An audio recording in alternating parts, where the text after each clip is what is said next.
1252 Sports Chicago.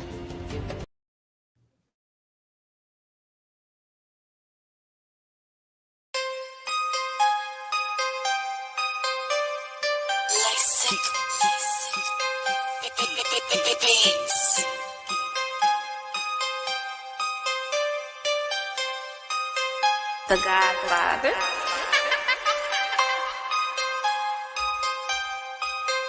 This that. This that.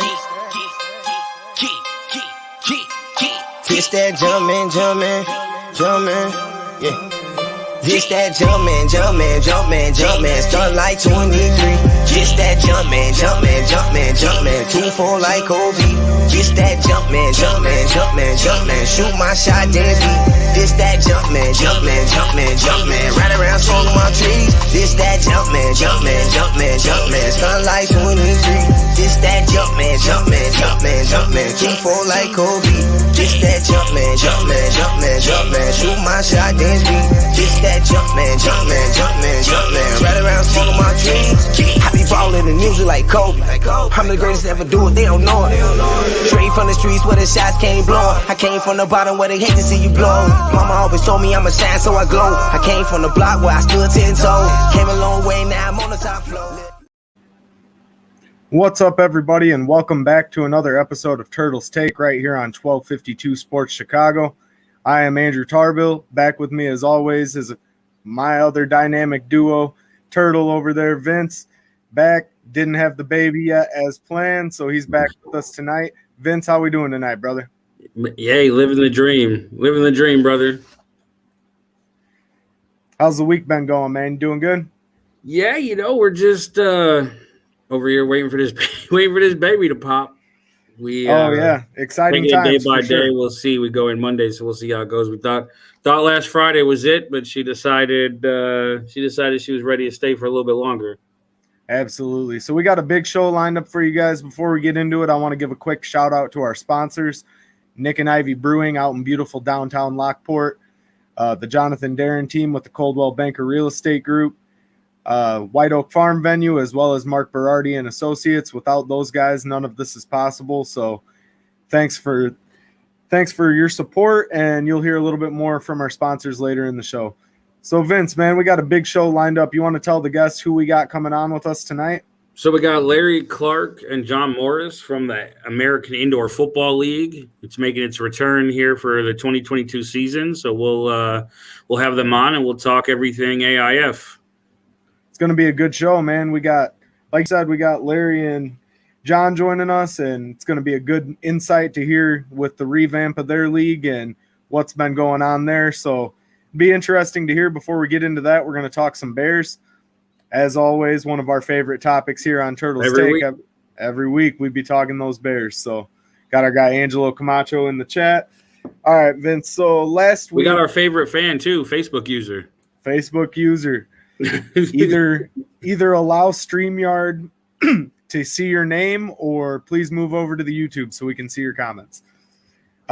Real quick though, last week we had Eric Lambert on from Sports Mockery, as well as the guys from the Irish Bears show. Really great Bears conversation we had with those guys. One of the things that Eric and I talked about last week, Vince, was Roquan Smith and his potential ability to be Defensive Player of the Year. So obviously, I know you're a Roquan fan, but what are your thoughts on that? And do you think that we could see Roquan getting the Defensive Player of the Year this upcoming season? I mean, I could definitely see him doing it, whether it's this year or in the next few years. I think Roquan, he has everything you need for that middle linebacker. He plays in the 3-4, so he gets a lot of that. Just kind of reading and reacting. He plays the run, he plays the pass, but the thing he's got, and it reminds me a lot of Brian Urlacher, the sideline to sideline speed. Oh, absolutely. When he reads a play, he's quick to analyze it and figure out where the ball's going, and he's a sure tackler. You see a lot of guys in the NFL, man, they just throw arms at guys, they dive at people, and there's a lot of broken tackles. He's one of those guys that when he grabs them, he seems to be able to bring them down. Reminds me a lot of, he's older now, but reminds me a lot of a younger Bobby Wagner out in Seattle. Oh, definitely. Just a sure tackler that he reads the play. He very rarely is he wrong with what he reads, and he's fast enough and athletic enough to get to the spot before the ball's past him. The Bears used to have a linebacker, and I know this is before your time, but the Bears used to have a Hunter Hillenmeyer. I'm not sure. I know Hunter Hillenmeyer. Okay, Jesus, how young am I, man? Come on. Look, man, I don't know. I just got to make sure you know who I'm talking about. I want you left in the dark. But, Hunter Hillenmeyer, man, he was so smart, but he just wasn't athletic enough to get to the spot before the ball did. So he diagnosed it, but he couldn't do it. He'd get there, and they were already past him. So, but Roquan, he's fast, he's strong, he's quick, he's decisive. He plays the ball well in the air. He plays the run well. So, I mean, he rushes the quarterback. He pretty much does it all. He actually probably one of the strongest arguments for Ryan Pace here recently, turning this thing around in first-round picks. We've seen Ryan Pace really screw up the first round quite a bit. But Roquan, I mean, he's definitely a hit. Some people say it's too early to tell. I don't think it is. I mean, no. he very clearly has shown everybody that he is why they drafted him where they did. So, yeah, I could easily see, Eric said I agree. I easily could see him being in that running for Defensive Player of the Year, especially if this team's good. You look at the schedule, It's a really tough schedule. The Bears have a lot of primetime games, whether it be the Thanksgiving game, Sunday night games, Monday night games. They have a lot of opportunities to play on national TV when they're the only team playing. And a lot of these guys, they make really good plays, but it gets lost because they're either A, on a bad team, or B, on a team that never gets primetime TV, so nobody knows who the hell they are. But everybody knows Chicago. Everybody loves the market. And, if whether it's Andy Dalton or Justin Fields, as long as it's a quarterback that has competent play, this team does have a chance to win a lot of games. So if he's the captain of a defense that gets back to being, that Monsters of the Midway defense, then I could easily see a lot of voters going his way and putting him in that race. Oh, yeah, absolutely. And I touched on it with Eric. I would love to see it. I think it would obviously propel Roquan to the next level of his career, and it would be that defining step for him in his career where he could potentially go after a big contract after a year like that, obviously. And Roquan's been such a fundamental piece of this defense, especially with Trevathan kind of – I'm not big on Danny T, man. You know this. He looked slow. He looked sluggish last year. Well, he's lost a few steps. There's no doubt about it. He's not who he was. The thing with Danny Trevathan is he's only playing for this team because he took a huge pay cut to stay. Exactly. So now he's not hurting your salary cap anymore. And, it's tough. You especially run at 3-4, you're looking for that second inside linebacker. But, you're going to have to pay Roquan. You're going to have to pay a lot of guys. So if they can get another year or two out of Trevathan until they can draft somebody that they're not going to have to pay a lot of money to. You look at a team like the Dallas Cowboys. They have a guy like Sean Lee retire, and they wonder what they're going to do to replace him. And then where do they go in the draft? They go Micah Parsons, probably the best inside linebacker in the entire draft. So now you replace him. Got Leighton Vander Esch, Jalen Smith, and Micah Parsons. So it just shows what you could do when you can go get guys in the draft and then not have to pay them so much. Oh, definitely. And, yeah, it's something that with the Roquan pick, as you said, you kind of touched on that was one of Pace's bright spots. Obviously, before this year, there weren't a lot of bright spots in Ryan Pace's drafting ability. Now, obviously, he hit it out of the park this year when it came to the selection of our guy, the savior of our franchise, Justin Fields, as well as, going and getting a guy that should have been a first-round talent in Tevin Jenkins in the second. Yeah. So, we had a phenomenal draft this year as Bears fans. Obviously, a lot of people are excited about Daz Newsome, even though he had that injury. I'm excited to see what he can do once he's healthy. Yeah, he went out. He got Daz Newsome. He got even the other tackle, Bormore. Larry Borum. Yeah, Borum. I'm sorry. A guy like him. Some of these guys, even Khalil Herbert, the running back. A lot of these guys they seem to have made really good picks pretty much throughout the entire draft. So obviously you'll have to wait and see. Everybody said that about Adam Shaheen too, and he was a bust. Same with Kevin White and a lot of other guys. But I can just say one thing on this. I'm so happy that the Bears don't have 10 tight ends on their roster this everybody was very upset about that last year. I obviously most of those guys, they weren't going to be on the team when the season started. You know, it's camp. You got a bunch of guys. You're going to go through them. You know, you're trying to keep guys healthy. You know, but this Bears team, you know, for the first time, and we've talked about it, you know, not recently, but on the show before, this is the first time that this Bears team, the offense really looks like a Matt Nagy offense. It looks like, you know, though it has the players who can excel in it with the speed they've brought in. You know, obviously it's not all of it's open to reporters, but from what we've heard and what we've, you know, seen written, Marquise Goodwin has looked really good. Demir Bird has looked good. They're talking about Demir Bird playing in the slot, playing out of the running back position, doing a lot of different things. That'll be interesting to see. They said, you know, Damien Williams. I think Damien Williams could be a really undervalued or underappreciated, whatever you want to call it, signing. You know, the last time we saw Damien Williams play, he was the MVP of the Super Bowl. Yeah, a lot of people seem to forget that. You know, so you get a guy like, and David Montgomery's lost a little bit of weight. He's put on some muscle. He's gotten faster. I mean, it doesn't happen very often where you guys get to the NFL and all of a sudden they go into another year and they get faster. So he's you know, made a point to work on that. You know, Tariq Cohen is going to come back. We're going to see where Mr. East West. Yeah, I mean, you know, we'll see where he fits in this offense. I think, you know, obviously, I think Damien Williams is going to be the true backup. Because you're not going to start Tariq Cohen and play him a full game. So Damien Williams is probably your most likely backup. But don't sleep on Khalil Herbert, man. Khalil Herbert, he's got that balance. He's looked really, really good at Virginia Tech. And Virginia Tech is not a pushover program, you know. So he went to a real program. We'll see if he can translate that to the NFL. You know, a lot of people are sleeping on him because of where he was drafted. But if you look, a lot of running backs in general were drafted late this year.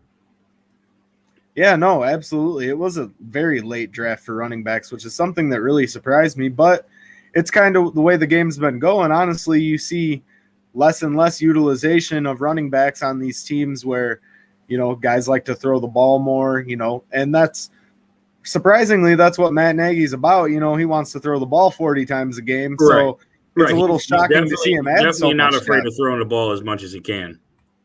Our guy Ace Camacho is saying, is anyone else surprised to see that Anthony Miller is still on this team? You know, I'm Absolutely. not. You know, I'm not. I disagree. I'm not surprised at all. I think the biggest misconception going into the draft, at least that time of the offseason, was that the Bears made Anthony Miller available. But, I mean, just because you make a guy available, you're listening to offers, right? Like, you're always listening to offers. Right. So just because they were willing to listen to offers and they didn't, you know, a lot of people are like, oh, they couldn't even get a 7th round pick for him. Well, just because they didn't trade him doesn't mean that nobody wanted him. Maybe, you know, the Bears might say, okay, well, we have this value on Anthony Miller. If I don't get this as an offer for Anthony Miller, I'm going to keep him because I'm okay him being as part of his team. He was what, a 3rd round pick? He might have been a 2nd. I think they might have. They might have taken him to the back of the 2nd. I don't remember off the top of my head, but I something in me wants me to say 2nd.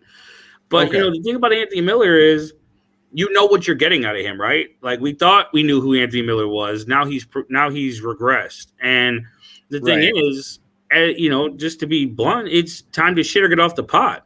You know, Darnell Mooney has moved into that spot, but Darnell Mooney did exactly what Anthony Miller did.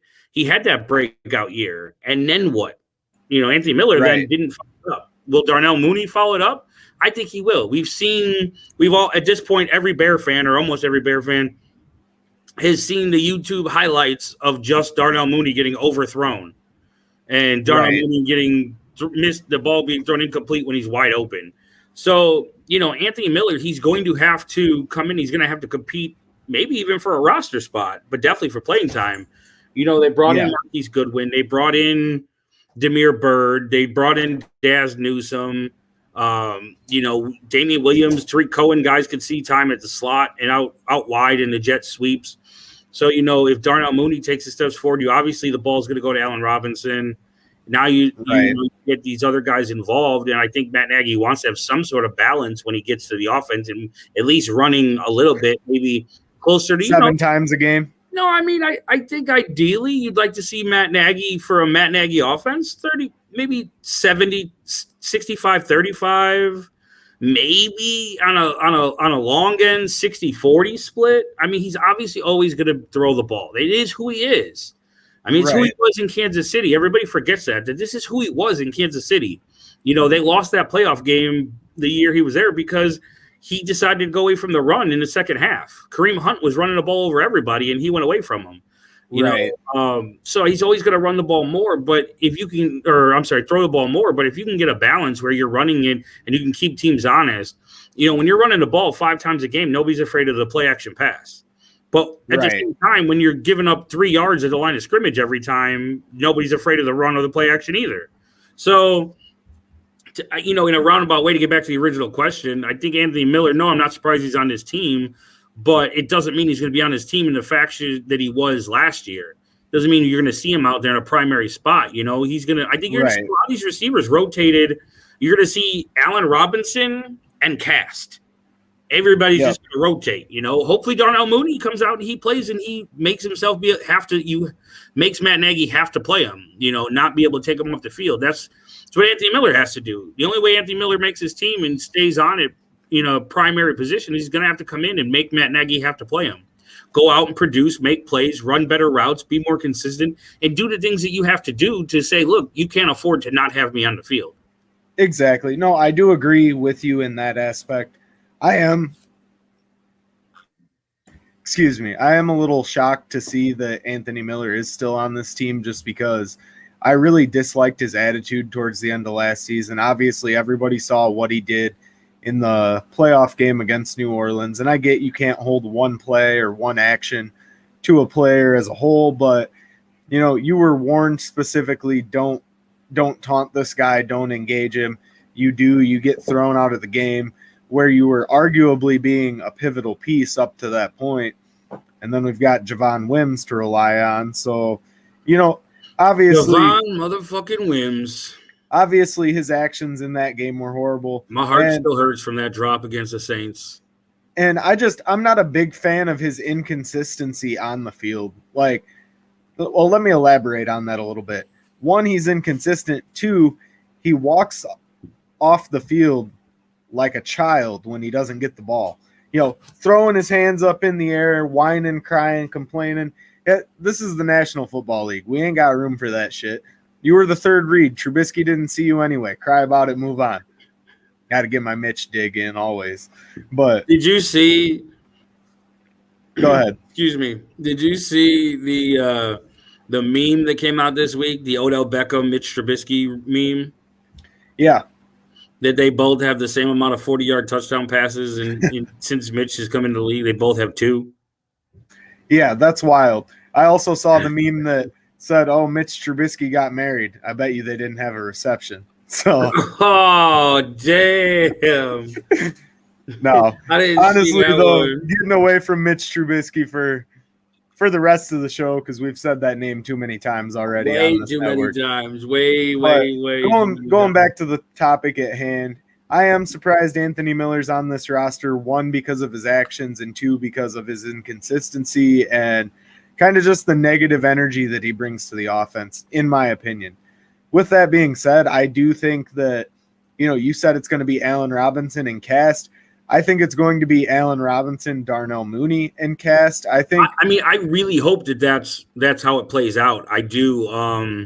You know, a lot of it, and again, to go back to a lot of it was the overthrows and different things, but you know, you saw at times the ball was forced to Allen Robinson. Right. Oh, 100%. And part of it is just because, you know, at the end of the day, you're trying to make plays. You're like, fuck, I got to go to Allen Robinson. I go to Allen Robinson.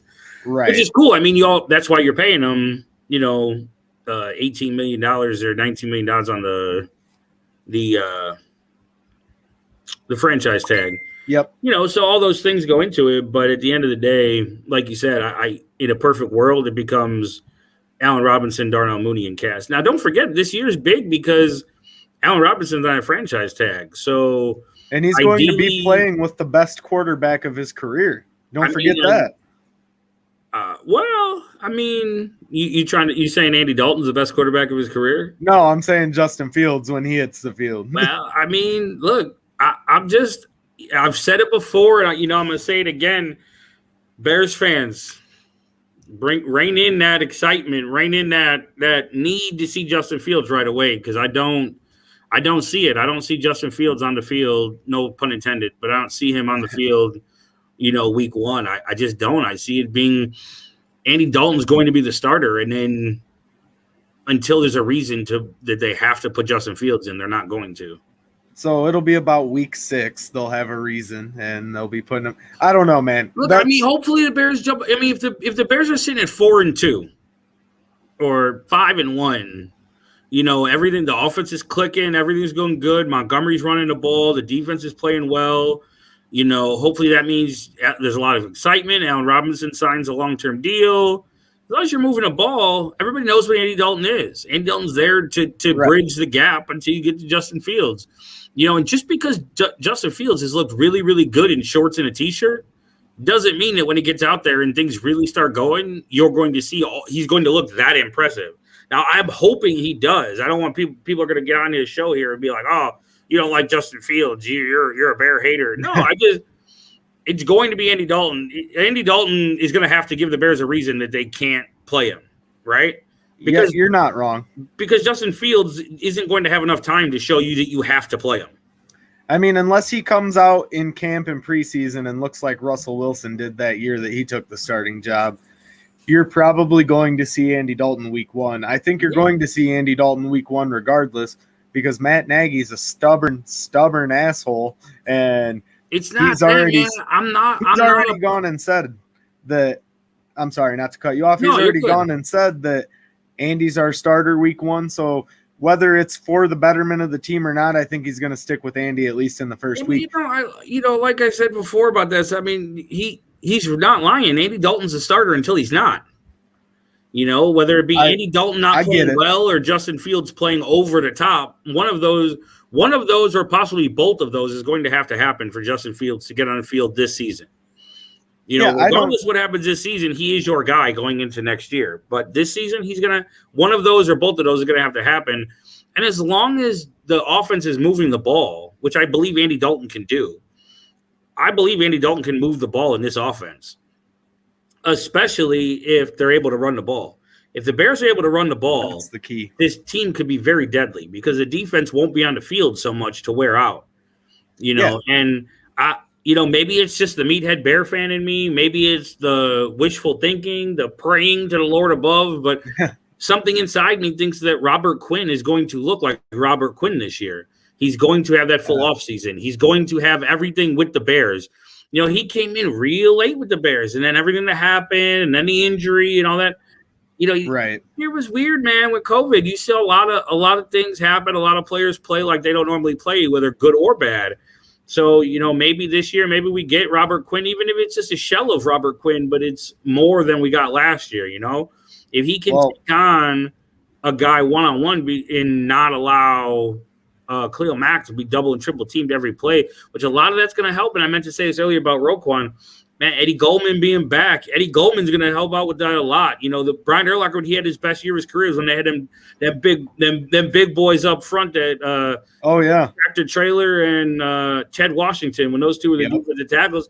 They were so big, they took on so many guys that he was able to run right through and dissect the play. So I think we'll see a lot of that this year with Eddie Goldman back. The run defense was non-existent last year. Teams ran on the Bears up the middle whenever they wanted, and a lot of that was Eddie Goldman not being here. So hopefully he comes in. They say he's working out. Hopefully he comes in, he's in shape, and he's ready to go. I'm not one of those Bear fans that's afraid that this team is going to lose 10 games this year. I just don't see it. I think they're too good. They're too talented. They're not going to lose that because the only way this team loses so many games is if the quarterback play is so bad that they can't win. If that happens, you will get your wish, and so will all the other Bears fans. Justin Fields will be in the game way sooner than everybody expected. All right, so kind of circling back to what you said there, yes, I do think the defense is going to be much improved if Eddie Goldman's back and healthy. One thing that Eric brought up to me last week, Vince, was that Robert Quinn's already struggling with a back injury coming out of camp. So that's something to be concerned with and keep an eye on. With that being said, though, I think we are going to see decent quarterback play this year one way or another. As you said, if Andy Dalton can succeed with a good run game, and obviously we've got a lot of speedster-type weapons to throw the ball to in the slot. The slot's really going to be a strong point for this offense this year. And, even if we're not throwing crazy deep balls till Justin Fields gets out on the field, I mean, Andy Dalton's a guy who's reliable. He knows how to go through his reads and progressions. He can get the ball downfield. He doesn't have the biggest arm in the world, but he's much more accurate than Mitchell Trubisky was for 40 yards. I mean, and that's just being honest. So, the upside for this team, the path is much brighter than it is dark, so to speak, in my opinion. And it'll be interesting to see where this team does go, but I'm a happy Chicago Bears fan right now. I know that. Yeah, definitely. I mean, it's been a while since there was so many reasons to be excited over everything that was happening with the Bears, and from the draft to the quarterback to the left tackle to everything, just everything is gone, roses for the Bears. So hopefully that continues. Now, the hoopla about Arlington Heights and if that's for real. Yeah, I did want to get your opinion on that. Well, they had I forget who it was. It was somebody from NBC Sports. They had him on, and they were talking to him, and he said that he feels that it is gone from a whisper to a roar here in the last few weeks, and that it is going to happen, that the Bears are going to go to Arlington Heights because they are going to build their own stadium and have all those new streams of revenue and everything else that comes along with it. So, it'd be huge. No, go ahead. No, I'm just saying it would be huge if they were to move to Arlington Heights revenue-wise. I mean, I get it's obviously going to cost over $1 billion to build a stadium that, could easily house, I would say, 90,000 fans. I mean, there's no reason if you're going to move out of Soldier to build another 60,000 capacity stadium. You're going to go big. So right, you're going to go state of the art all the way around. It would be interesting, though. The train runs right out there, so potentially they were saying you could potentially get off the train into an enclosed walkway, so to speak, and get to the stadium without ever having to be outside. Yeah. From the train out. So that would be interesting to see. I mean, I don't know, man. It's one of those things. They'll always be the Chicago Bears. The 49ers play 45 minutes outside of San Francisco. Come on, the Giants and the Jets play in New Jersey. New Jersey, exactly. That was what I brought up last week too. Yeah. I mean, it doesn't dictate a name change at all just because they decide to move to Arlington Heights. Right. And Arlington Heights is a nice area. I mean, I've been to the track there a couple times myself to watch some horse racing. Beautiful area. I mean, why not? It gets you out of the city, gets you out of the congestion. I'll tell you what, as a guy that lives in the burbs and has lived in the city, when I lived in the city, I still didn't go to Bears games more than I do when I live in the burbs. Because it's still a pain in the ass to get to the stadium, even when you live in the city. Oh, so, absolutely. The burbs, the roads are still going to back up just like everywhere else, but at least it won't be so bad. And, you don't mind. Nobody wants to go to a game and sit in 20-degree weather or 10-degree weather. Like, why? Nowadays, you could go have the retractable roof, go sit inside, 90,000 fans there, go see a Final Four, go see all the different things you can do there that you can't at Soldier Field. And, you kind of just touched on it. It would open up the potential for so many different events. You talked about the revenue that it would potentially bring, but I would love to see a Super Bowl in Chicago. And while the Bears are at Soldier, that's not going to happen. They're not going to put the Super Bowl in a stadium that only fits 63,000 people, I believe it is. Right. Well, and, they did their outside thing. They did the cold at MetLife, but, I mean, I just don't see it. Kansas City, they did all the things that just. And, the big thing for me is that the city of Chicago Park District does the Bears no favors.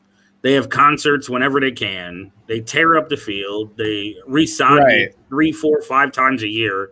Everybody hates playing at Soldier Field. They renovated it, but all the stuff they did, it's still a piece of crap on the inside. Oh, it's absolutely. dirty. It smells like piss. It's horrible.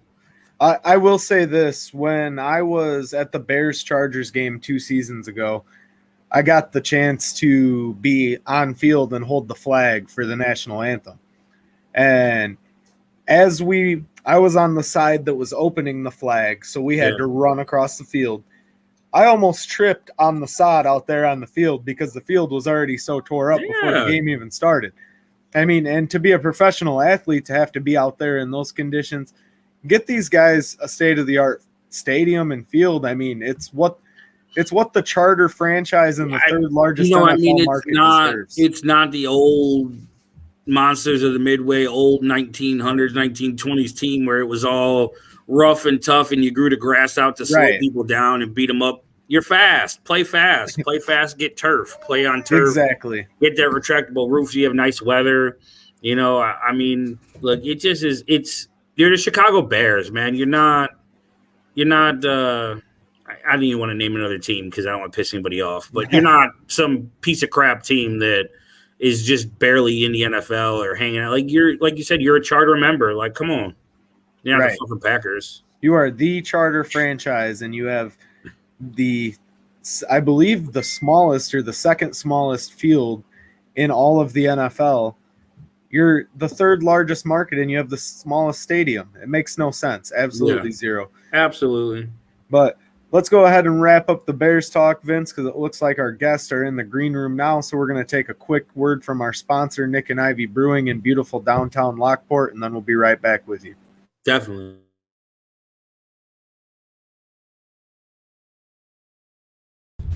Hello, this is Paul from Nick and Ivy Brewing Company. We are located at 1026 South State Street in historic downtown Lockport, Illinois. We are very excited to be partnering up with the Fat Mike Chicago Sports Show as well as the 1252 brand because we are one of the few Chicagoland breweries that embrace sports and sports culture. Come in for a fresh brewed beer made right here in Lockport while catching the game of your favorite team. Stay for the live music that we have booked every weekend. Or just come for a cozy atmosphere to enjoy a good conversation with a friend, loved one, or complete stranger. Nick and Ivy makes you feel right at home no matter what the occasion is. Follow us on Instagram and Facebook by searching for Nick and Ivy Brewing Company. Visit our website for our up-to-date tap list or to go shopping on our online store at nickivybrewing.com. That's Nikivy brewing.com. Come in today for a fresh brewed beer born and raised in Lockport, Illinois. All right, guys, and we're back again. That was a quick word from one of our sponsors here at 1252, Nick and Ivy, located in beautiful downtown Lockport, Illinois. Vince pointing at his shirt over there. Yeah, you know, I got my Friday. He's always got to be repping. Got to rep Nick and Ivy, especially go down there, get yourself a big tall glass of Fat Mike. Get you a Fat Mike Chicago lager. That sounds so weird to say. Get yourself a glass of Fat Mike. All right. Now, I alluded to it before the commercial.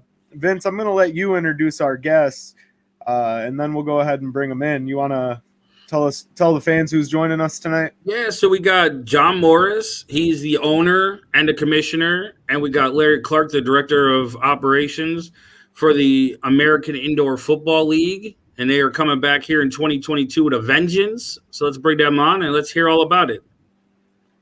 John, Larry, how are we doing tonight, gentlemen? I think you guys are muted. You might be on mute, guys. How about now? There you go. There we go. We got Everybody puts me on mute, man.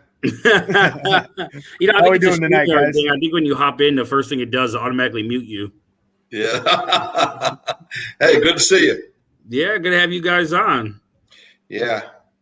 So, John, you want to give us a little background on the AIF and how you guys are coming back? Well, I think you know a lot about us, Vince. I mean, we started up our league back in 2006, and we had about a 12-year run, and I had reached a point, you know, when you're indoor football and really any minor league sports, after a while it'll take its toll on you, and definitely, you know, and I'd reached a point after 12 years that you know, my son, my kids, I have a set of twins that were 14 and another little guy was 13. Yeah. And you know, I had a blast with indoor football and had an opportunity to see a lot of kids go up to the next level, as you know, and that's really what it was all about. That's why we started it, and we were able to accomplish that. And then I just took a break. You know, I said, you know, it's time to pass this torch. And in fact, there's an article floating around, and we did decide to turn it over to another league and let them run with it, and then we went on out and spent some time with our families, and it was nice. I mean, I got to coach my son's football and baseball, and and spend some time with my daughter on the soccer field, and I wouldn't trade it for anything, man. It was an awesome time. But now my son just signed up, as a matter of fact. He just got sworn in and he reported to the United States Army 2 days ago. Very nice. At 18 years old. So, yeah, man, it brings me great joy. And so now, you know, they're grown and they're doing their thing. And Larry and I have been kicking this around for about the last year and a half or so. And if you monitored at all anything about indoor football, it's in disarray, in my opinion. And that's not all the leagues, but you know, some of the stuff that's been happening out there has been less than favorable, to be honest with you. Yeah, you know, we've given Andrew here a crash course on indoor football. He was kind of new to it when we started doing these podcasts, but we've had Reggie Gray and Derek Ross and Mike Hohensee. You know, we've had a lot of guys on, and he's kind of checked it out a little bit just in doing research for the shows. And he was saying before the show today in our little pre-show that we do, and he was like, "Man, I didn't realize how many leagues there are." And I was like, "Man, there's so many leagues." I was like, "As you go further down," I was like, "Some of them get shadier and shadier." I said, I remember when we started back in 2006. I'm sure there were some little leagues running around somewhere, but it was mainly us in the AFL and there was another league out west. But you know, we had a national TV deal. In fact, you know, Baltimore played Wyoming. We televised that game nationally, and you know, so fans were watching Wyoming play live in Wyoming. And you know, we had a great situation at that time, and we had a lot of fun. You know, but don't get me wrong, it's a tough business. And one of the things that, you know, we've tried to hit home with our owners, you know, I've seen a lot of really good businessmen come in to indoor football, and all their business savvy and their thought about running a business goes out the window.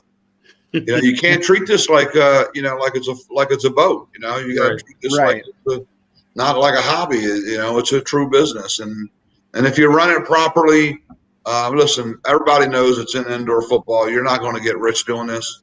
If you're doing this for the right reasons, which is, you know, give these young men an opportunity that didn't get drafted to continue to get game film and possibly have an opportunity to send that film somewhere else, you know, to get seen and get an opportunity, you know, for a tryout. That's really what it's all about, you know. So that's why we do it. And Larry and I, you know, poked around at this about a year and a half ago, and then this year, and thank goodness we didn't, because then COVID hit. Yeah. You know, I'm obviously very happy that we didn't pursue the comeback last year, but I think right now is the perfect time for us to get going on this and it gives us plenty of time, you know, to look for solid ownership, and at the same time put these teams in a position where the travel's not so much. And I mean, the thing with indoor football is you really got to be careful with your budgets. And if you can do that, and a lot of it has to do with travel. You know, I've seen some of these teams where, I mean, you can jump on a plane and fly somewhere and have to stay to. I know this for a fact because Reading went to play. The league paid for Reading to go and play Wyoming in Wyoming, and that's a long trip.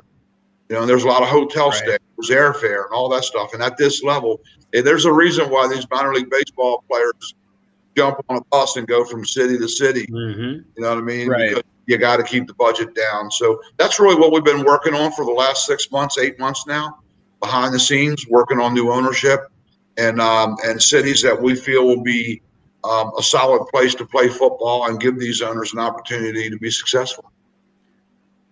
Now, I guess without revealing too much, can you tell us like what region you're going to primarily focus in with? Without giving you, I mean, because we have signed confidentialities with the teams, but I will tell you, we have solid opportunities from Tennessee to the Midwest and up into the North. Yeah. Okay. Very nice. It'll definitely be nice for me to be able to come out and see a game once I don't want to say inaugural season, once the returning season happens. Definitely be interesting to come out to a game and support what you guys are doing for sure.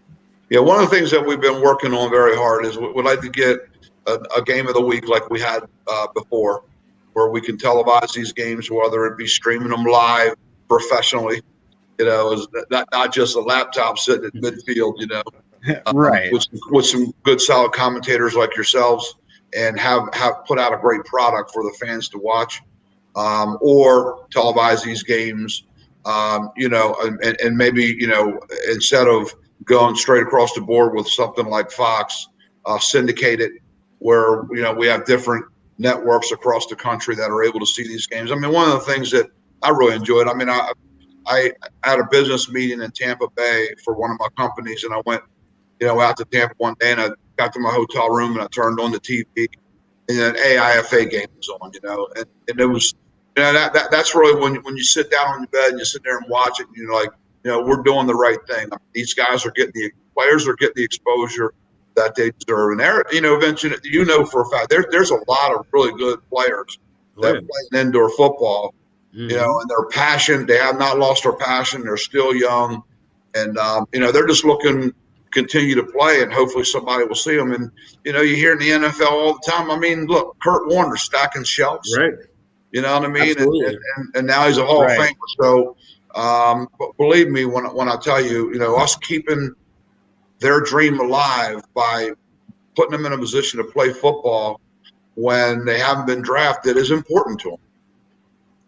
Oh, absolutely. I'm sure that you see a lot of passion at that level because you've got players who are trying to prove themselves, whether that's to excel to, obviously, I guess the ultimate goal would be the NFL, or rather just, they have such a passion for football and love the game so much that they want to perform no matter what stage they're on. So it makes for a great developmental ground for sure for a lot of these guys to play for a year or two and then potentially pursue moving on to the NFL, or moving on the to XFL now with the XFL back, and the Canadian League is obviously the most common jump is from indoor to CFL, but then it's every time as you get higher up, man, and you get more noticed and you get a little on somebody's radar. I always tell guys all the time, from my background doing it before, man, I always told these guys, look, all you need is that one workout.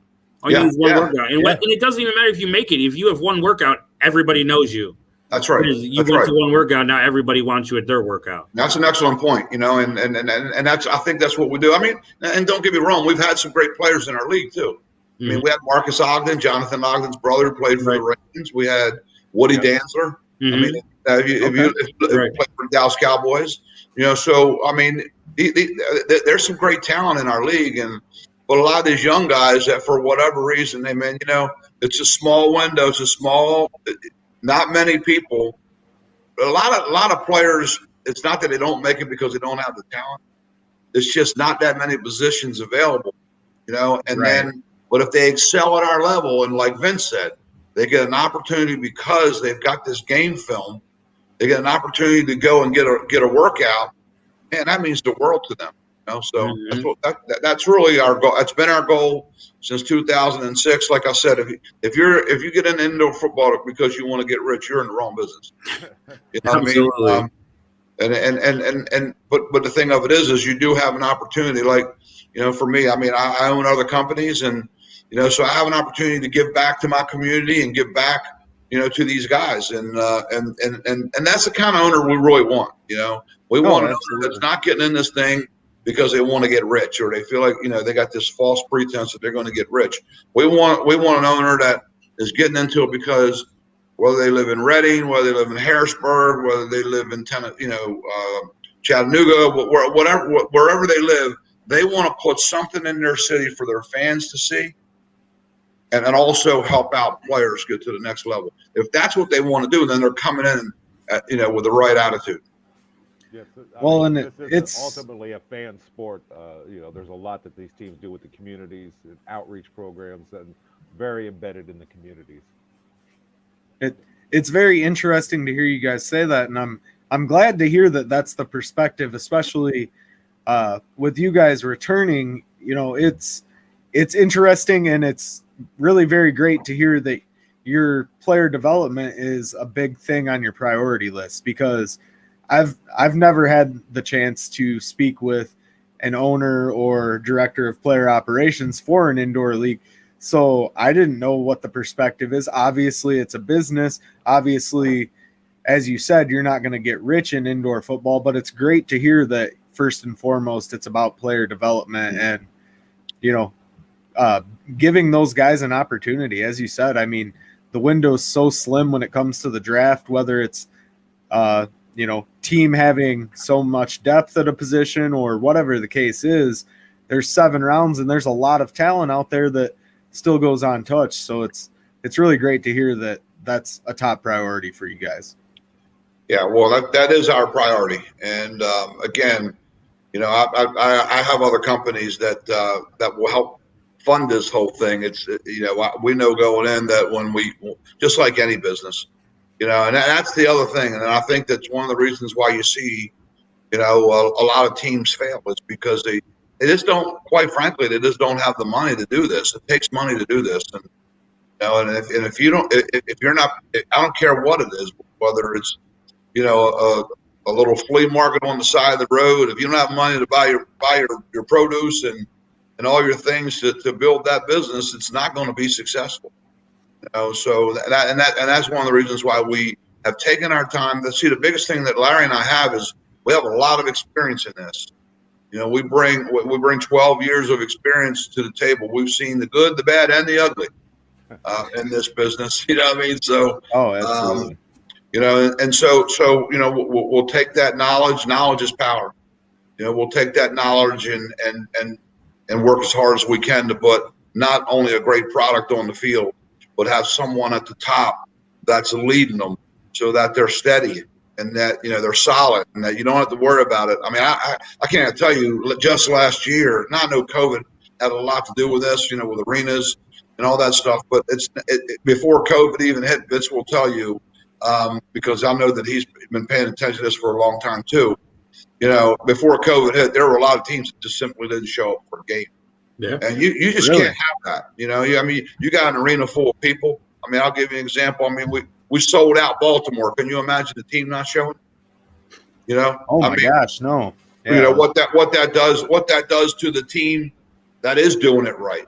And what it does to the sport, what it does to the entire sport and the entire industry, like John was saying, unfortunately in indoor football, because there's so many leagues, you get some of these leagues that these owners, they come in and it's from the top down. It's from the ownership of the league all the way down to the ownership of the teams and the players. Usually they're all in it for the wrong thing. They all want the headlines. They all want the sexy announcements, all the things that don't matter about building a league, and they just rush into things. Or, recently you had a league that all the teams are in the South and on the West or the East, and all of a sudden you had a team in California where the closest team to them is in Florida and New York. Like that, obviously that's just a recipe for disaster. Yeah. And like John said, you get teams that don't show up. You get, obviously they use the walls there to be teams with, unfit walls there. It's not safe for the players or just different things, bad turf, just so many things that not only give the sport a bad eye, but, make people hesitant every time, somebody does it right, there's 5 guys behind them doing it wrong. So, and luckily I've had some experience with, the AIF and, and both you guys that I know what product and what you guys are all about. But it's nice to, like Andrew said, you don't very rarely do you get the perspective from the management side of a league, the owner, the director of operations. You just don't get that very often. We had Mike Hohensie on. We got to get the head coach point of view, but it's just so much different to hear the point of view of the guys who are responsible for everything, from the top down, not just teams winning. Teams come in and they're just trying to win. You guys are here trying to build not only a league, but a brand and reestablish a brand. Yeah. And that's a great point. The thing about it is you have to have a league where the only thing the players need to be focused on is playing football. They don't need to be focused on all the outside stuff that's going on. They need to be focused on playing football and going out there and showcasing their talent. And one of the things that I have to my advantage, I have a guy named Larry Clark. Larry brings a lot of experience to this. He's as passionate as I am about it. We're always on the same page. That's not that must necessarily mean we agree on everything. He gives me his point of view. I give him my point of view. But at the end of the day, when we make a decision on what we're going to do, which way we're going to go, we're together. And I think you got to have that. Again, it's just like any other business. It has to be run and operated like any other business that you would have out there.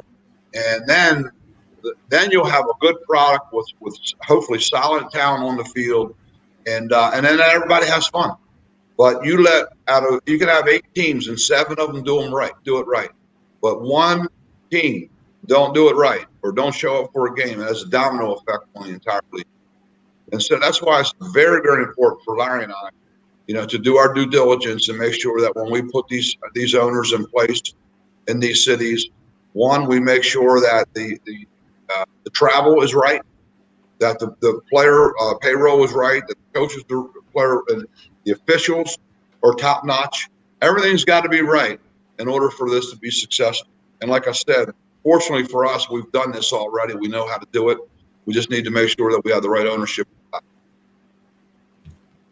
Absolutely. It's a very interesting perspective to get to hear the management side of things. And I do appreciate your guys' insight on that because especially the one thing that you said that I had never heard of was teams not showing up for games. I didn't realize that had actually ever happened in indoor football. And I can see how that could be completely detrimental to the product that you're trying to put out. Yeah.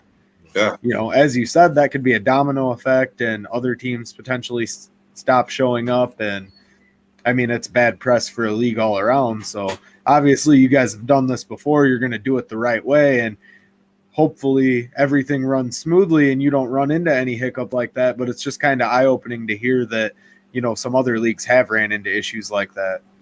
Well, the thing of it is, and Larry will probably attest to this, it's not in minor league sports. It's not a matter of are you going to have any issues, because you are. It's how do you handle those issues when they happen. Understood. And that's really key. The goal is for, again, the players to not have to worry about anything other than playing football. And if you can accomplish that, fans will get everything they deserve in a great product. The players will get what they deserve in being able to showcase their talent, and the owners will be successful. And that's really in a nutshell what it boils down to. And that's, unfortunately, it's one thing you have in John and I is we both have seen a lot of problems, but in hindsight, we can solve a lot of problems as well too. Oh, absolutely. It's not rocket science, man. It's not.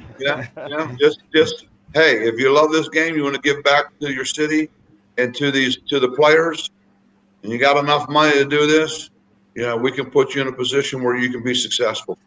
But if your goals are other things, like treating this like a hobby or getting rich or doing anything like that, then this is, in my opinion, this is not for you. Right.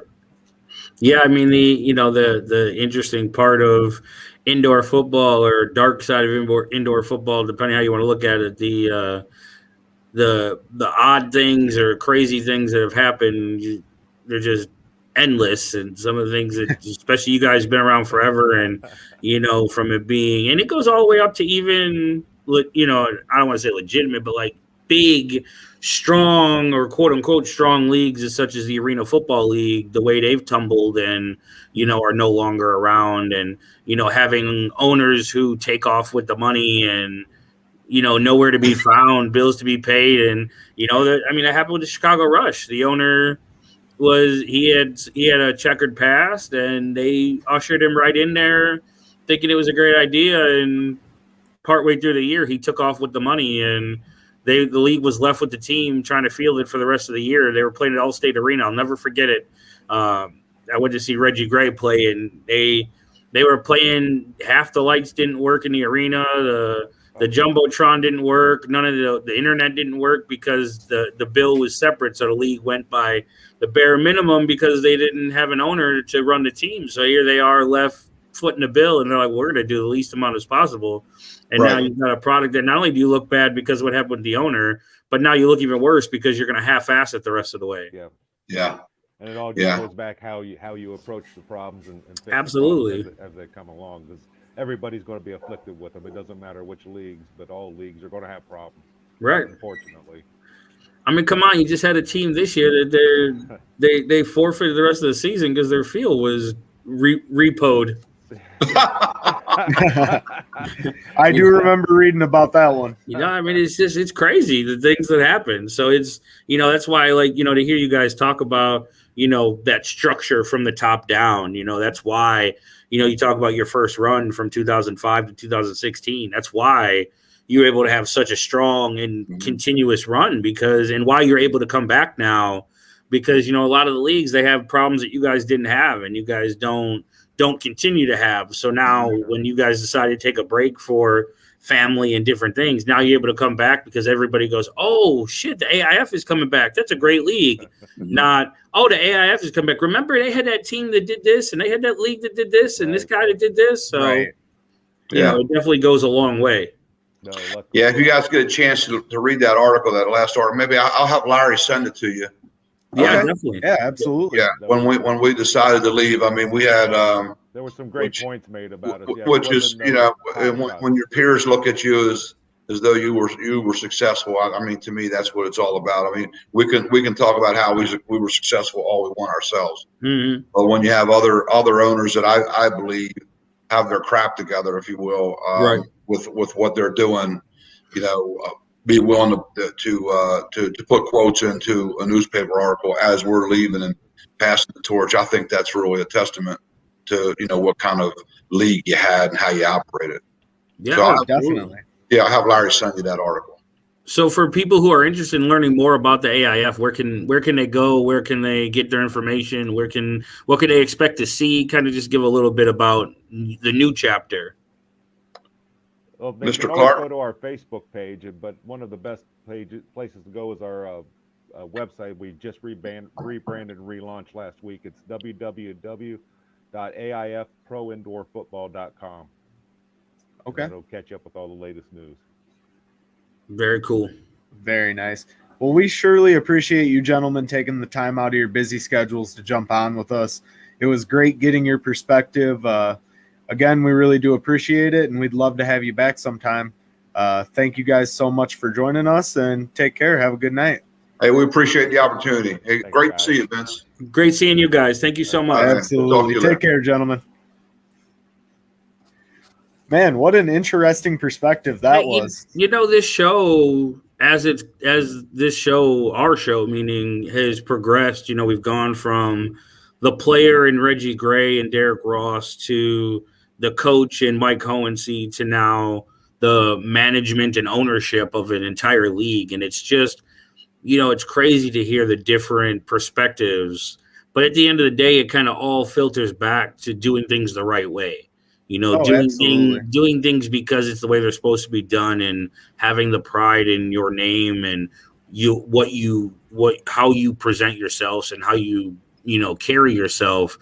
That now, like and I know I mentioned earlier, but you see a league that in 2016, from 2005 to 2016, they decide to take a break for their families and do the family thing, then to come back 5 years, 6 years later, and especially today's day and age, man, everybody hates on everybody, but to hear so many good things said about them and to hear such good structure from the top down in the league, you can really see why they had so much success from that first run. Oh, absolutely. You mentioned we kind of progressed, obviously, players. We had Coach Ho on, who actually me and him are friends on Facebook now. So he's a great dude. I got to see some pictures of his grandbaby. Man. Yeah. Hope everything's going well there for Coach O.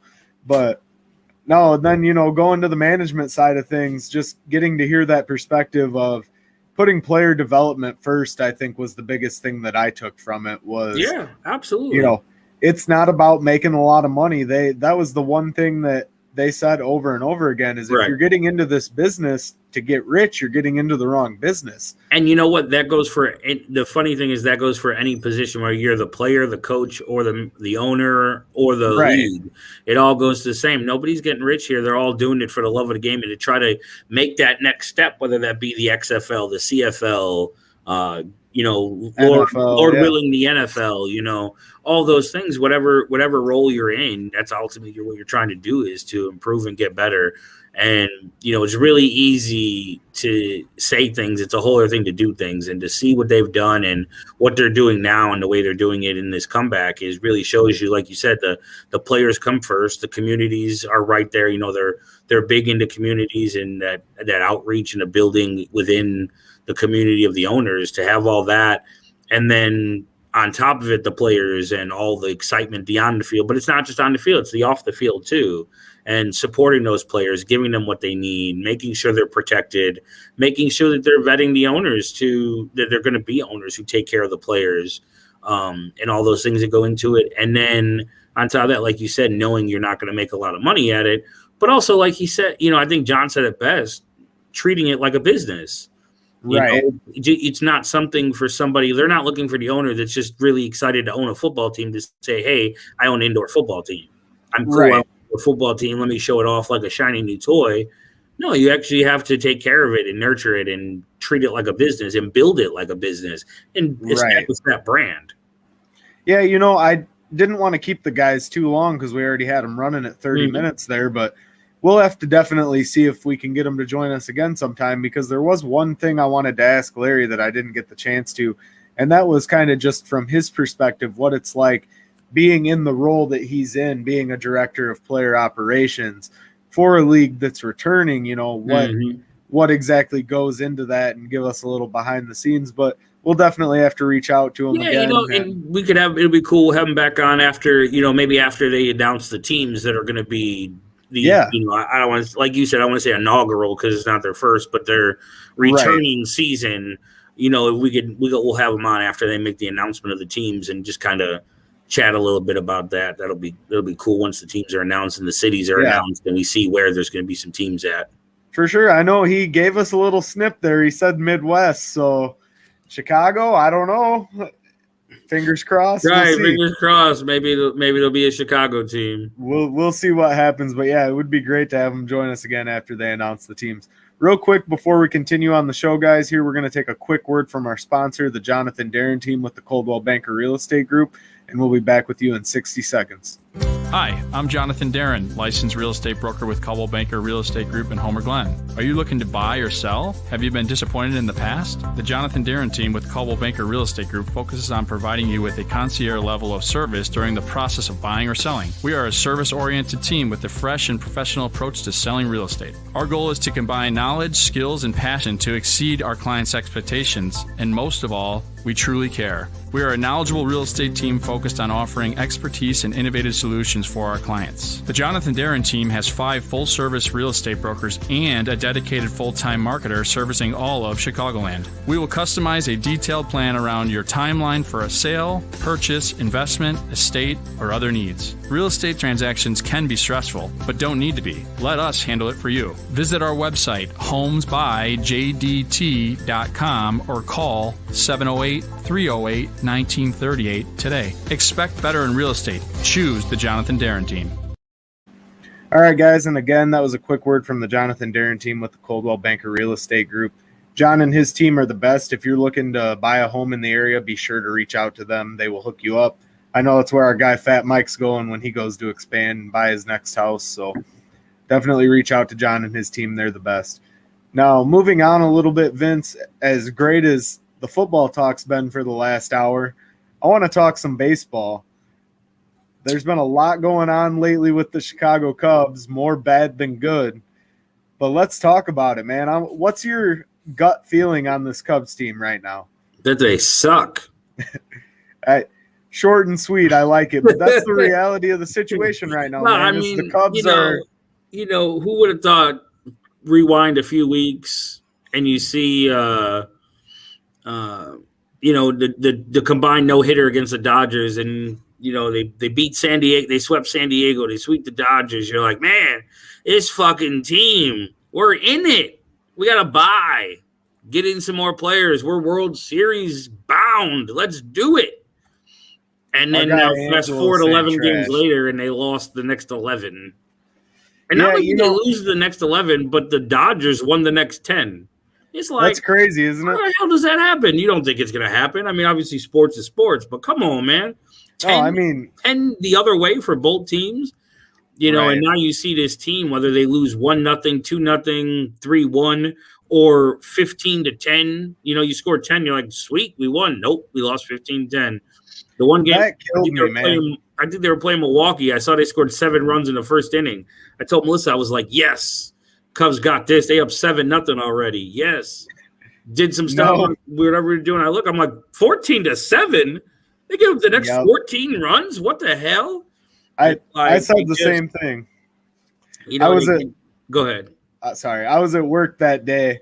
The Milwaukee game, they were up 7-0 in the first. I was listening to it on my phone. I'm like, all right, I got to get back to work. I had a meeting I had to get to. I'm like, all right, I'm going to get to this meeting. I'll finish up work for the day. I'll go home and I'll catch the last 2 or 3 innings of the game when I get home. I get home, I turn the game on, and it's 14-7. And I'm like, what the fuck are you doing? This Cubs team, man, I mean, they're shooting themselves in the foot. The bullpen, Jake Arrieta's got over a 6 ERA right now, which is absolutely trash. I don't know what he's doing worse. I don't know if he's killing the Cubs more or if he's killing my fantasy team more, because I keep running him out there, and I just keep thinking, all right, Jake, just be okay. Just be average. And this motherfucker goes out there and gives up 8 runs, 10 runs, 6 walks. Like, come on, bro. Like, what are you doing? Yeah, no, it's absolutely atrocious play by the Cubs right now. And, you know, the fan in me wants to say, okay, we got to try to keep some of this core on this team. But just the sheer outrage that I have as a fan of seeing this team go through that losing streak, which it's not really a surprise.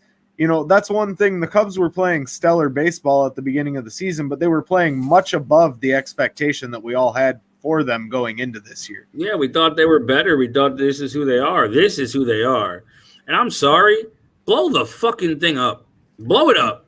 Yes, you know, I agree. Blow it up. Theo talked about it for years. He talked about, you know, we need to blow up the core. We need to change the core. We need to change the core. What did they do? They didn't re-sign Schwarber, and they didn't re-sign Almora. That's you blowing up the core? And they got rid of know Lester. COVID happened and things are different. Right, you didn't re-sign Lester. Right, but you brought back Jake. You know, right. you do all these things. I get it. COVID happened, all these things. But come on, man. This team is trash. They can't do anything. They can't hit. You know, they can't pitch. They can't field. You know, you got all these players that are coming up for contracts. You got to decide what you're going to do. You got Chris Bryant plays like an MVP. Then all of a sudden he goes in the tank like he's played the last few years. That guy's hitting a fucking 180 through June. Chris Bryant ain't no all-star. I tell you, I don't even know where you go from here, because you can't offer Chris Bryant a shit ton of money. What has he done? He's not worth a shit ton of money. You can't offer Javi Baez a shit ton of money because he doesn't hit either. Javi Baez swings at pitches 4 feet outside the strike zone and makes me want to puke. It's horrible. He had that MVP runner-up year when him and Christian Yelich were going at bat for at bat down the stretch, and a lot of people, including myself, thought maybe Baez should have been the MVP that year. But since then, I mean, you see, he's back to, like you said, he's chasing everything. He's swinging out of his shoes. He's uncontrolled chaos. You know, he's just 100 miles an hour all the time, but also in the wrong directions. I mean, you know, like I just don't know where you go from here, because whether you say, okay, well, we could get them all for the cheap now because nobody's going to pay them. Do you really want them? And then you say, okay, well, we want to keep this guy. Well, how can you overpay for somebody that hasn't done shit in 3 years? Javi Baez has hit what, below 250 for every year since the MVP, that MVP runner-up year. You know, Chris Bryant, you see what he's done now. Like you said, he's in fucking 181, 190. You know, Anthony Rizzo. I love Anthony Rizzo. I love who he is. I love what he represents. I love what he does for this city. All that. Again, unless these guys are taking hometown discounts, I'm not interested. There's so many holes on this team, and you have no farm system. You know, they talk about all these guys that have come through, but where are the pitchers at? So they traded Dylan Cease. Okay, that's one fucking pitcher. Where were all the other ones? It's not like you traded away all these pitchers. You got just rid didn't of have Darvish. Well, no, but I mean like out of the farm system. Oh, okay. Sorry. You know, you talk about a farm system, and you say, okay, well, they gave guys away in trades. You know, they gave away guys in the Chapman trade. They gave guys away in the Quintana trade. This, that, and the other. Right, but other than Dylan Cease, who are the pitchers they traded away? Nobody. You haven't heard of them because they don't exist. And now you have Alizé, and every time you want to jump on the bandwagon with Alizé, he gives you another reason not to. The kid has been the Cubs' next big pitching prospect for like 4 years now. Yeah, that's a little too long. You see teams like San Diego and some of these teams who have not only are great baseball teams, but they have stocked farm systems. Come this deadline, I'm trading Baez. I'm trading Bryant. I'm trading everybody. If you're going to keep somebody, keep Rizzo because he'll take a team-friendly deal. If he ain't taking a team-friendly deal, I'm getting rid of his ass too. They've got to make wholesale changes on this baseball team, and they have to do it now. They don't have a true leadoff hitter. They don't have speed. They don't have consistent hitting. They don't have consistent pitching. And they have what at the beginning of the year was a great bullpen that's turned out to be overworked and now also unreliable. Absolutely. Every time I watch the Cubs, I don't even know who half of the motherfuckers are that are playing. Yeah. I mean, our guy Angelo's saying here in the chat, Horner is my only one I wouldn't move on from. Absolutely. I love Nico Horner. The kid's definitely sharpened up his batting stance and his plate discipline this year. He's definitely a bright spot on this very dark Cubs team right now. Yeah, trade all the motherfuckers away. Bring up the Brennan Davises and all the next flock of prospects. Bring them up. Let them play now, and let's see what the hell we got. Because what you have here ain't winning shit. So you might as well get rid of these dudes. Play all your young kids. See what you got out of them now, and maybe we get lucky and we get the fucking first overall draft pick. Because that's all you can hope for at this point. You never know what could happen. I mean, obviously we're I believe 9.5 games back now after the last game, but even then, well, actually might be 8.5 now because I believe they did beat the Cardinals this afternoon. But even you know what, I didn't even get excited today when I saw they beat the Cardinals. That's where we've gone to as Cub fans. Don't even care that they beat the Cardinals. But the fans are still going to pack Wrigley. Absolutely. They're going to still blindly cheer no matter what happens. I'm not giving my money to a team that's going to lose 10-15. People are going to go there. They're going to drink beer. They're going to celebrate. They're going to party. And then they're going to go, oh, shit, they lost? I forgot there was a game going on. Right, exactly. I want to play devil's advocate a little bit, though.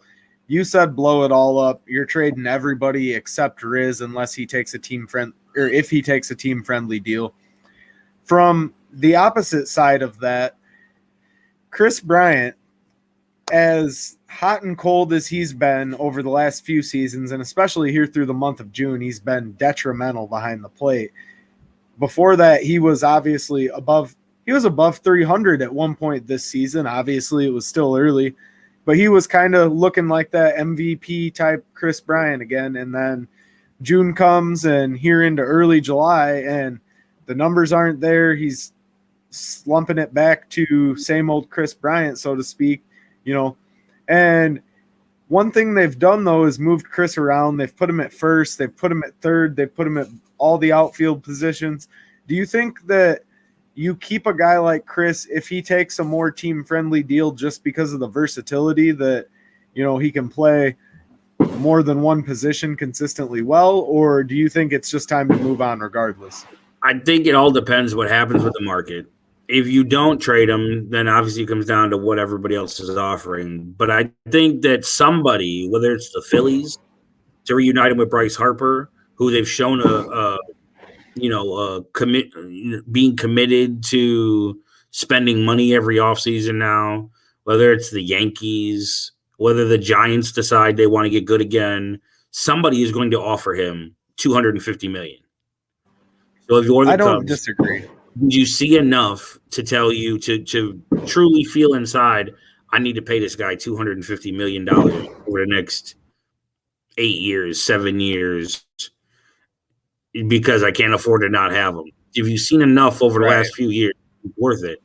And that goes for all of them. Javi Baez. I'm not paying Javi Baez $200 million. You can't hit. If you can't hit, I don't care how good you are at defense and everything else. Yeah, I don't care how many great defensive plays you're going to make. When you're looking like you're golfing out there at the plate, I mean, Javi Baez's plate discipline is absolutely atrocious. I would not throw a ball inside the strike zone at the guy the rest of the year until he proves to me that he can hit. No, Until I'm throwing the fastballs. Swing at quality pitches. I'm throwing him wild pitches outside the zone every time and letting him bite at it. You throw him a fastball at his eyes and a curveball in the dirt that bounces before it gets to home plate, and he's swinging at all three of them. Right. Absolutely atrocious. But, with that being said, I mean, one bright spot that the Cubs have had in their relieving core, at least, has been Craig Kimbrell. We've talked about him a little bit. Obviously, I like him. I do like Andrew Chafin for his attitude. I'm trading Kimbrell, and I'm keeping Chafin, and he's my new closer. I like Chafin. He's here to chew bubble gum and strike people out, and he's all out of bubble gum. So that's what I'm doing. I'm trading Kimbrell, and I'm keeping Chafin. Because at this point, what are you really doing? You think you're going to compete this year? No. You're going to compete next year? No. You look at a guy like Craig Kimbrell, and obviously it makes you think back to the Chapman acquisition that the Cubs made when they were on the World Series run there, and they had to give up a good chunk from the organization to get. Yeah, I mean, you gave up Gleyber Torres. Right. You gave up a guy that's been pretty successful. Gleyber Torres and DJ LeMahieu would look great in Cubs uniforms right now. Oh, I agree 100%. But I mean, a guy like that, if you can go out and get a guy like Gleyber Torres for a Craig Kimbrell because the team's trying to rent that closing pitcher that's going to be great. And Craig Kimbrell has been great. I mean, granted, in any closing role, we don't get to see him, in a full scope more than 2, typically at most 3 innings. But either way, you go rent him, so to speak, to a team that's in the chase. You could get a good piece back, whether it's farm system guy or a guy that's ready now. Like you said, this team is not ready to compete this year. They're a long way away from being. They're not going to be ready to compete next year, and that's why I'm trading everybody. Shitload of money. I mean, if it was me, I think Jed Hoyer is the luckiest motherfucker in this world, because the worst thing that could have happened for him was the Cubs were in contention for first place, and he had to be buyers at the deadline and further sacrifice the future of this organization. Instead, I agree. I go into this deadline. If I'm him, Hayward is gone.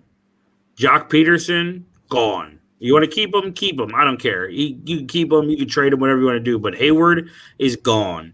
Bryant is gone. Baez is gone. Rizzo, if he's not going to take a deal, he's gone. Then you get the catcher. You better work it out with Contreras because you traded your other catcher before to your Caratini when you could have traded Contreras for more. I'm trading. But we got a guy in the farm system that's a catcher that's pretty good. Yeah, he's good in the minors, but it doesn't mean he's going to do anything in the majors. So, right, but still unproven. You bring him up, you let him see what maybe if you get a good enough deal, then you move Contreras too. You said Kimbrell gone, Hendricks gone. These guys, they're all gone. I'm trading them all, and I'm getting as many great prospects as I can, and I'm bringing up the ones we have to see if any of them are worth a damn. Because whatever they're doing right now is absolutely broken. This team has been broken since the World Series. Let's be honest. I am a diehard Cub fan. I'll never forget the playoff run. I'll never forget the World Series win. But everybody, if any Cub fan says that they're happy with the one win, they weren't expecting more success, they're lying to you. Because after that run, everybody thought this is what it was going to be every year. And it's not. It's not. It hasn't been. It hasn't been. And the thing has been broken. We heard Theo come out for years and at the end of the year and say, well, the offense is broken. The offense is broken. You know what's broken? The players. The players you have in this offense are broken. They're not who they need to be. I don't care. Right. I don't care if you trade Javi Baez and he goes somewhere and he wins 4 Gold Gloves and hits 300 next year. You know what? I'm not paying you for what you fucking did since the World Series. I'm not paying any of them. Everybody comes on, not this show, but everybody comes on social media and they're talking about, see, the Cubs are fucking stupid. They didn't bring back Kyle Schwarber, blah, blah, blah, blah, blah. I don't care that Kyle Schwarber hit 13 home runs in 15 games. I don't care. I don't care if he hits 25 home runs in 15 games. The guy sucked when he was here. He hit 220, and he hit a bunch of solo home runs. Yeah, That's how Schwarber was. and solo home runs don't win baseball games The unless Cubs it's the don't have a bottom of the leadoff hitter. ninth. They don't have anybody to get on base. Their home runs are strikeouts. So the guy doesn't do you any good. Like, I Right. don't care what he does when they leave here. He didn't do anything while he was here. No, I agree. And, you know, even as a Cub fan, I held on to John Lester a little bit too long. I kind of wish we would have kept John Lester rather than cutting Lester because we quote unquote didn't have the money to pay him and then going and picking up Arrieta for virtually the same amount of money that you would have kept Lester for. You would have had another lefty in the bullpen that I got to think that John Lester's numbers right now are better than Kyle Schwarber's. Without having it in front of me, I just have to think that he's a little bit better. I mean, my God. I mean, the Schwarber thing, you know, it's going to be miscued because he had that run where he hit all those home runs. So it's going to make his numbers look – it's going to inflate his numbers to not being what they truly are. But I'm tired of seeing this Cubs team. I'm tired of seeing the same dudes come out here every year and have a little bit of success and then just plummet right after that. I hear you, bro. I'm with you. With that being said, guys, let's take a quick break for a word from our sponsor, the White Oak Farm venue out in Michigan City, Indiana, and we'll be back with you in 1 minute. Honey, will you marry me? Yes, yes, yes! Let's get out of here. Come to Indiana's premier venue. Come to the farm. Come see all the wildlife. Come to White Oak Farm Venue in Michigan City, Indiana. Come to our 80-acre sanctuary right off I-94 in Michigan City, Indiana. Come see all we have to offer from 2 brand new Amish-built barns with climate control. Come see the ponds with beautiful waterfall, meadows and wildflowers, and so much more. Come see our secluded venue. After you enter our private road, you'll be in your own world away from it all, with outdoor ceremony spaces, wood-fired pizza ovens, and lots of fresh air. Come enjoy Northwest Indiana's premier wedding venue, where you gather with your family and friends. Stretch your legs and enjoy the most memorable day of your life. Visit White Oak Farm Venue at whiteoakfarmvenue.com or on Facebook/Instagram.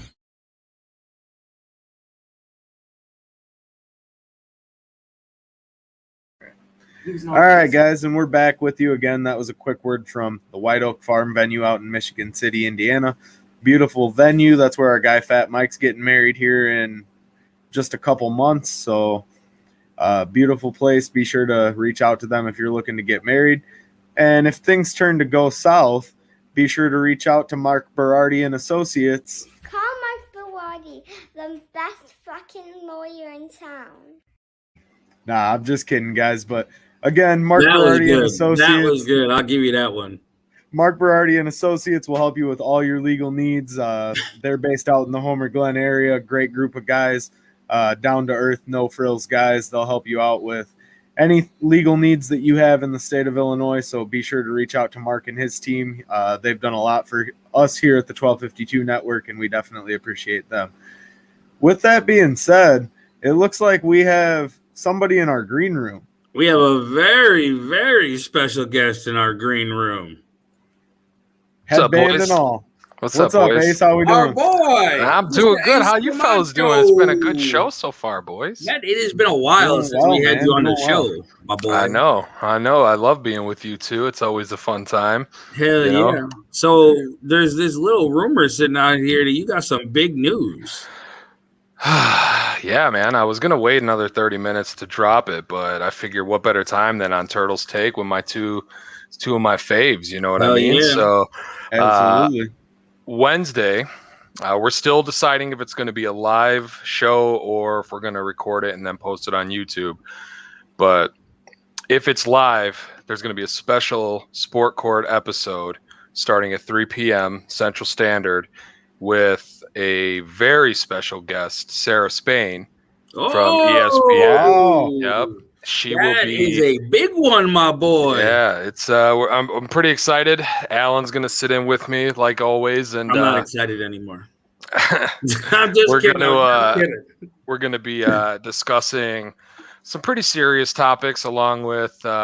Hopefully, I have enough time to get to some fun topics, but we're gonna talk about the whole Blackhawks scandal, and then the Simone Biles thing, and a couple of other issues like that's happening in sports right now. How this whole rape culture kind of seeped into sports, and why people think that it's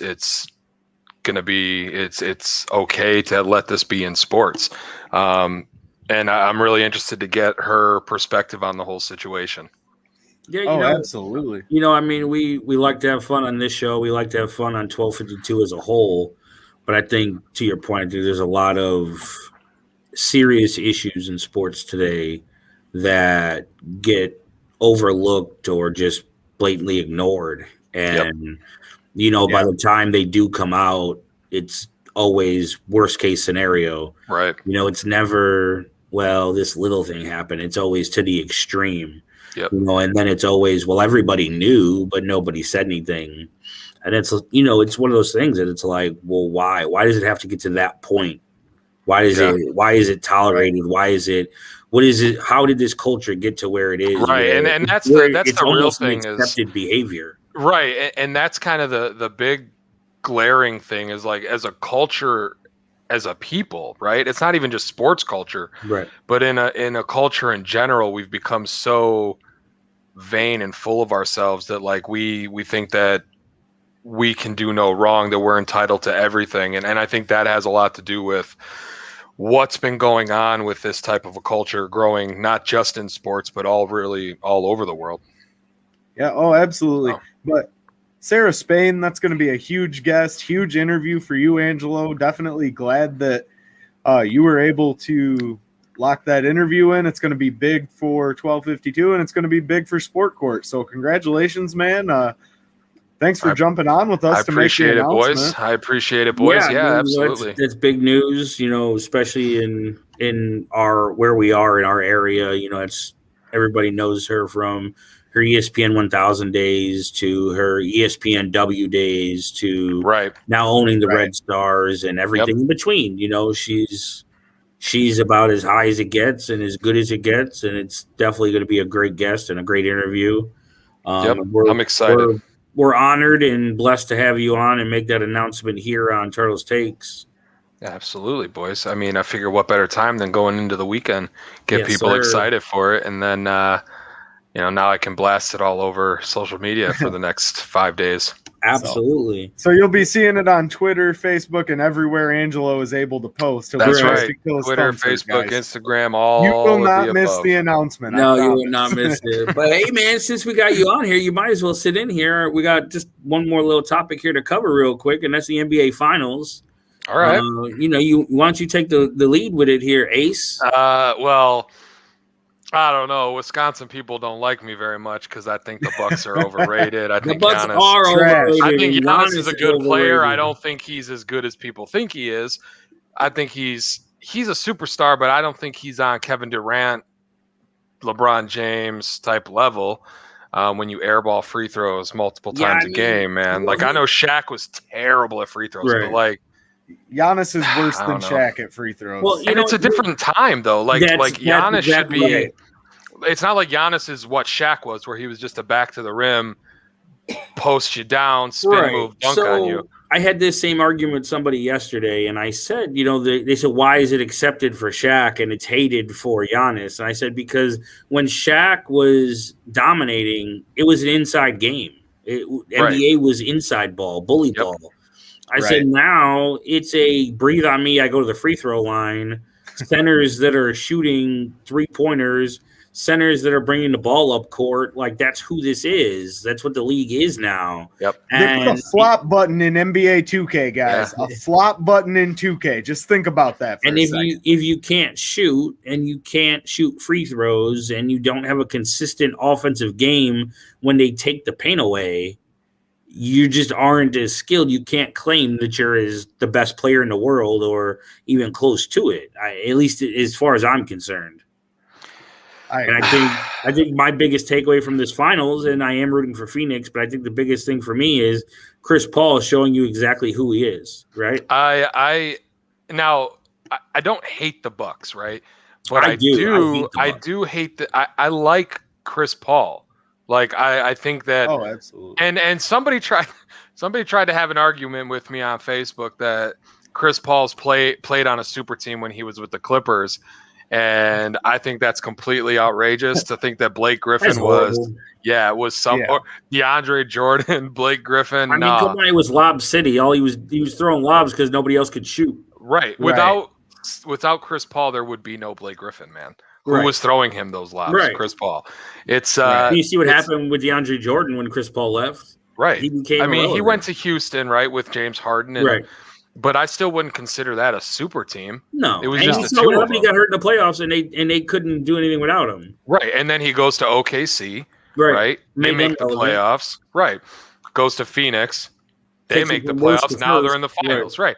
Chris Paul's just this guy, man. He's that guy. He's the general, the floor general. He gets guys to give everything they can because of how he leads a team. Well, and he's one of those guys, man. He's a true point guard where he's going to get you the assist and lead the team and, control everything.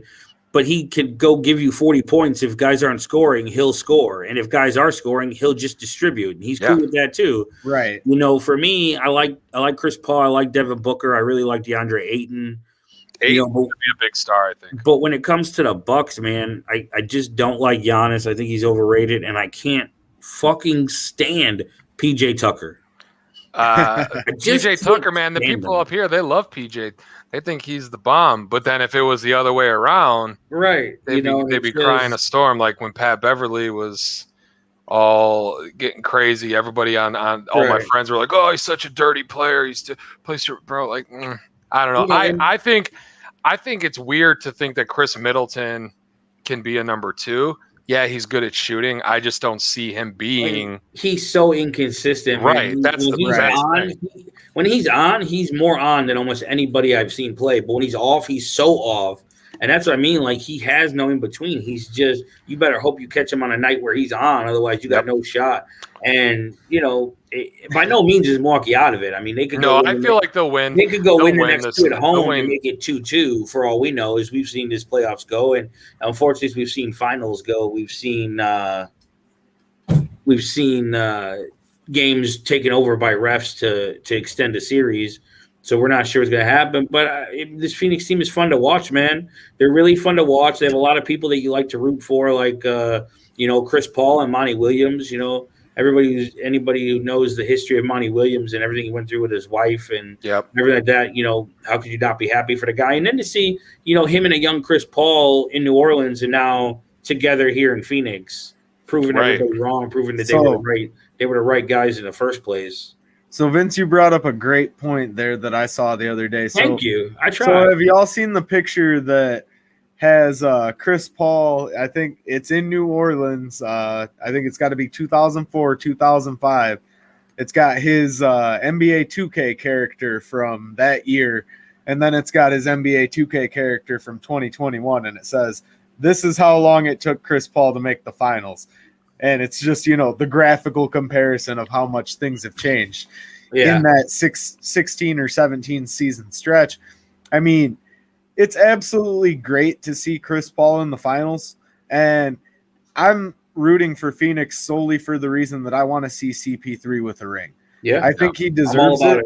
The guy's been through a lot of adversity in his career on different teams. He's struggled with injuries, down the stretch, especially when it comes toward playoff time. And to see him get a ring, I think would be good for the NBA. Yep, I'm all about it.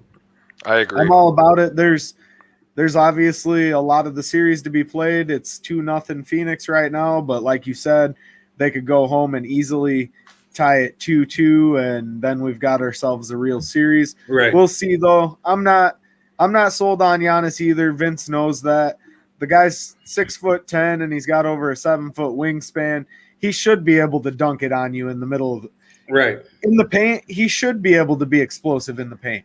But when you're timing out at the free throw line, I honestly, I'll be 100% with you guys. I didn't know there was a time limit on free throw shots until I saw Giannis timeout. And then I'm like, what are you doing here? The ref's counting to 14 and you still haven't shot the ball. Come on, guy. What are you doing? Yeah, that's absolutely unacceptable. And I get it. Shaq was horrible at the free throw line, but Shaq was also 315 pounds, played twice as good a defense as Giannis does and did everything he does in the paint. Right. So, I'm not sold on this Bucks team. As you said, Middleton, when he's on, but he's so inconsistent. I would say he's not necessarily a fundamental piece of that team moving forward. And it's just one of those things where I don't want to sit and hate the Bucks, but I also want people to realize the Bucks are not as good as they've been portrayed, or even as good as where they're at. I mean, Giannis has played well in the playoffs, other than his free throw shooting, but they also faced an Atlanta team that wasn't that great, even with Trae Young. Right. They faced Brooklyn without a healthy James Harden or Kyrie. And whatever anybody wants to say, Kevin Durant still went off in that series. Yeah, I mean, it took 7 100%. games. It took 7 games to beat a team that Kevin Durant putting his foot on the line. Right. And if his foot is just 2 inches further back, that series is over and they win. Yep. So, I mean, don't get me wrong, Giannis he's a great individual player, but he's not that. To me, he's not that elite center. I would rather have Joel Embiid on my team than Giannis. For me, it's just that Giannis just isn't that skilled. That's what it comes down to for me. You see Kevin Durant dribble up the court at 7 feet tall or 6'10", whatever he is. The way he dribbles, the way he shoots, and the way he shoots contested. I mean, I've never seen somebody shoot so well contested as Kevin Durant does. It's like he doesn't even care the guys are right in his face. He's going to hit it anyways. Right. Okay, so quick question before we wrap this show up, guys. Kevin Durant, best player in the NBA, yes or no? Right now, yes. Yeah, and I also say yes. Hands So down. there we go. Clean sweep. Don't tell Mike. KD. Don't tell Fat Mike. That just had to be my KD, Fat Mike, KD. That's that the just world. had to be my little LeBron James dig before we go off. Oh, air, yeah, 'cause I dig fuck it. LeBron James. That's right. I'm just kidding, man. LeBron James is a tremendous guy off the court, but on the court, as I've said many times, I can't stand the flops. I can't stand the antics. Just horrible. Poor sportsmanship shown at its biggest level. Man, what a great show, y'all. Y'all made this so easy coming back after being off last week. And, the weeks have been before that. It was good to get back on here with y'all. And Angelo. I always love jumping on with you boys, no matter what. We appreciate you Yeah, coming thanks on for popping in, Angelo. sharing that big-ass news. Yeah. Yeah, it'll be on. huge It'll be on news, so- Facebook, so you'll be able to share it for me too. Yeah, We will be sharing that like I'm ready to crazy. watch. All right, boys. Hopefully, fingers crossed. Hopefully, I'm watching it from in the hospital because we had the baby. But we'll see what the future holds for that on Monday. All right, man. Best of luck with that interview, Angelo. It's going to be a big one. We're happy for you. Definitely proud of you, brother. Good guest. It'll be great to see whether it's pre-record or it's live. I'll be really happy to get to watch that interview. So Definitely. Awesome news. Thanks for breaking that with us tonight. Thank you guys for joining us. We do appreciate it. Thank you, everybody. Thank you, as always, to our sponsors here at 1252. And thank you to all the fans. You guys have a good night. Thank you guys from the AIF for coming on out. Yes, absolutely. Thank you to the guys from the AIF from coming on out. Great management perspective. We'll definitely have to bring them back on here in the future. Yep, Take care, guys. Have a good night. Peace.